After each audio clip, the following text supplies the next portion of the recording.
चला तर आज घरच्याच साहित्यामध्ये झटपट उपवासाचे वडे बनवूया। त्यासाठी अर्धी वाटी भगर आणि अर्धी वाटी शाबू बारीक पीठ करून घ्यायचे आणि त्यासाठी आपल्याला लागणार आहे शेंगदाण्याचे कूट। इथे मी 4 बटाटे उकडून घेतले आहे, छान सोलून स्मॅश करून घ्यायचे। तिखट म्हणून इथे हिरव्या मिरच्या बारीक करून घातल्या आहेत। चवीनुसार मीठ आणि भाजलेल्या शेंगदाण्याचे कूट घालून हे एकत्र छान मिक्स करून घ्यायचे। हे पीठ मळताना यामध्ये पाणी वापरायचं नाही।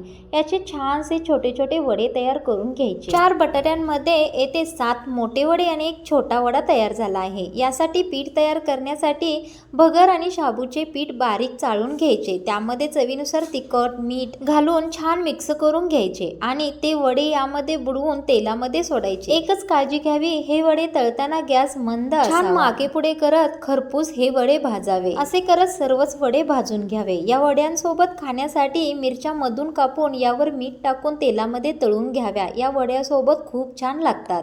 चला तर इथे बघा वडे कसे छान तयार झाले आहेत। मंद गॅसवर भाजल्यामुळे पहा आतून सुद्धा हे वडे जरा सुद्धा कच्चे राहिलेले नाहीत। खूप छान वडे तयार झाले आहेत। उपवासासाठी ही रेसिपी एकदा बनवून पहा। एकदा बनवाल तर पुन्हा पुन्हा बनवाल। या वड्यांसोबत दही सुद्धा खायला चालतं। ही रेसिपी तुम्हाला कशी वाटली कमेंटमध्ये नक्की